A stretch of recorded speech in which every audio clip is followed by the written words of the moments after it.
Mas Gufron ini mau bicara mulai dari mana dulu, silahkan. Ya, kalau bicara PIK 2 ini banyak sekali yang harus dibahas. Jadi tidak sekedar bahas pagar bambu. Oh, pagar bambu yang sepanjang 30 km. 30 km. Ya, 30 km. Dan kami sudah melakukan penelusuran, Bang. Dulu kita di pertengahan Juli 2024 kita sudah menelusuri itu, dan memang sudah ada pemagaran bambu. Oh, Juli 2024 sudah ada. Oh, sudah ada. Jadi kenapa kemudian baru viral sekarang? Ya karena mungkin di era keterbukaan ya, masyarakat sudah mulai bicara, tokoh-tokoh sudah bicara, nelayan juga sudah teriak. Dan ini mendapat respon dari Prabowo sepertinya. Dari pemerintah, dari presiden, makanya sudah ada dimulai dari penyegelan, kemudian ada pembongkaran dari TNI Angkatan Laut dan lain sebagainya.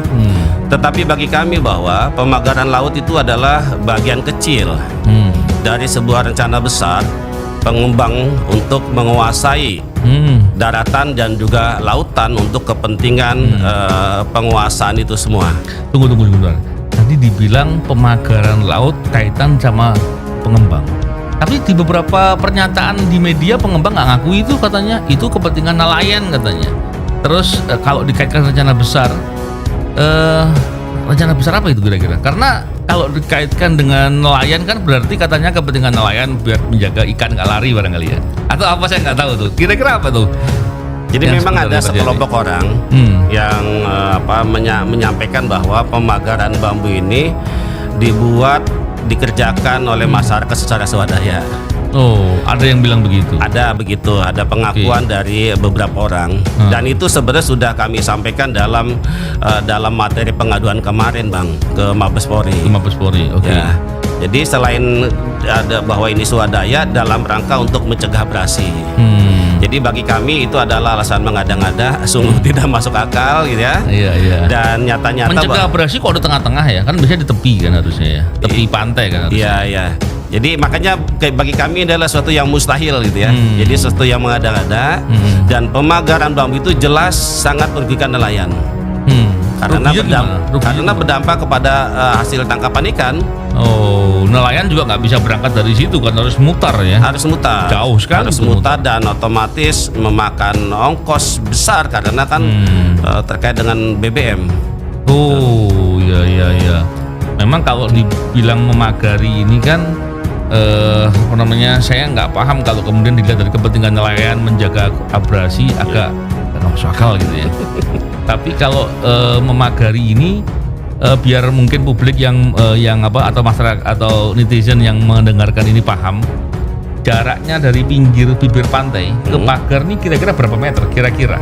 Kira-kira ya, memang variasi ya. Oke. Mungkin antara 1 kilo sampai 2 kilometer. Oh, jauh. Cukup jauh sekali, Bang. Lebih nggak masuk akal lagi kalau dibilang abrasi. Kaitan apa? Iya. Itu pun namanya mau bikin pulau baru jangan-jangan. Betul, atau apa Bang. kira-kira yang jadi akhirnya kami juga menelusuri. Awalnya kan mengira bahwa pagar bambu ini untuk supaya nelayan tidak boleh mendekat areal proyek pembangunan PSN PIK 2. Awalnya karena kan pengalaman PIK 1 kan begitu. Nelayan atau siapapun tidak boleh mendekat area proyek. Tapi belakangan setelah kita telusuri ternyata ya ini untuk kepentingan reklamasi. Oh, jadi itu nanti rencananya laut yang dari bibir pantai sampai pagar itu akan ditimbun gitu ya? Akan ditimbun. Jadi lautan akan berubah menjadi daratan. Dan itu 1 kilo sampai 2 kilometer. Oh iya, panjang sekali, Bang. Wow, luar besar biasa banget itu. Kalau diperkirakan 30 kilo, ya kan? Kali dengan 1 kilo, berarti berapa tuh luasnya itu? Hampir 30 km persegi gitu ya. Wah, dan bahannya nanti untuk 3.000 hektar kurang lebih ya. Betul, itu kan ngambilnya dari bahannya, nanti bahan utamanya kan pasir. Tinggal dia sedot itu dari lautan, dari pulau-pulau. Habis. Jadi dampak lingkungannya sangat terasa sekali nanti. Wah, untung bisa ini dicegah sama teman-teman ini. Diviralkan sehingga orang paham dan orang tahu resikonya. Kalau resiko udah terjadi kan namanya bukan resiko lagi, dampak gitu kan. Kalau sesuatu yang akan terjadi baru resiko. Iya. Nah, terus apa yang kemudian dilihat dari persoalan yang seperti ini? Karena begini, kalau bicara terkait dengan pemagaran, rencana penimbunan, ini kan sesuatu yang nggak bisa dilakukan oleh secara diam-diam. Iya. Kenapa? Besar, wilayah sangat luas. Masa sih bupati setempat waktu itu Zaki nggak tahu gitu kan? Iya. Masa sih bagian-bagian mungkin di pemerintahan apa tuh urusan itu ya, KKP atau apa, masa nggak tahu ya? Apa yang terjadi sebenarnya sih? Sebetulnya bukannya tidak tahu, Bang, tahu sekali, dan dia memang memberikan izin untuk itu.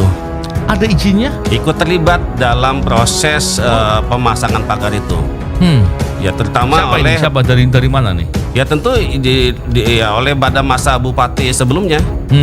Ya Jaki Iskandar, dan memang di dalam pernyataan dia mengatakan bahwa ini kan tujuannya untuk pengembangan, untuk supaya ada semacam perbaikan agar tidak ada lagi abrasi ya dan lain segala macam. Jadi memang ini sebenarnya sudah sangat diketahui oleh pemerintah daerah. Ya, kalau dibilang dipagar biar menjadi lebih baik, menjadi abrasi, nggak logis gitu. Saya kok nggak bisa paham ya. Terus yang kedua, kalau daerah, maaf mungkin daerah kumuh ya seandainya. Iya. Saya kira kan nggak semuanya kumuh juga. Seandainya ada daerah kumuh, terus kemudian diberikan kepada pengembang untuk dibangun perumahan elit, itu namanya bukan memajukan gitu ya. Iya. Bukan membuat dari daerah kumuh menjadi lebih maju. Itu namanya ya bukan tugas pemerintah seperti itu harusnya ya. Persoalannya begitu begitu vulgar, begitu terang-terangan. Dan menurut saya ini sesuatu hal yang membuat orang miris ya. Yang menarik adalah katanya di area-area pagar itu, yang bibir pantai sampai pagar, artinya wilayah laut, Iya. yang air itu ya. Apa betul di situ katanya ada HGB-nya, keluar hak atas tanahnya di atas lokasi itu? Ya betul, kami sudah mengecek itu. Kebetulan kan ada aplikasi ya, Oke. aplikasi resmi Bumi ATR BPN. Kita bisa akses semua. Jadi kami diberitahukan cara-cara bagaimana untuk melihat apakah memang di situ ada HGB. Jadi memang Bang, kalau dilihat dari peta dasar itu tidak kelihatan, masih lautan. Iya. Lautan, terutama di Desa Kohot, Kecamatan Paku Haji. Tapi kita kalau coba mengarah lebih dekat ke lokasi itu nanti muncul tuh HGB, ada kapling, saya sebut ya, kapling laut. Dan kalau kita klik misalnya satu kotak, itu akan muncul tuh hak guna bangunan, luasnya berapa. Tapi memang tidak ada keterangan siapa, atas nama siapa ini. Termasuk juga ada hak milik juga di situ. Ada hak milik. Ada, dan itu sudah terkonfirmasi oleh Pak Menteri ATR BPN hari ini. Dan sudah mengakui bahwa itu ada sekitar 263 bidang 200 HGB. Oke. Dan juga termasuk ada sertifikat hak milik.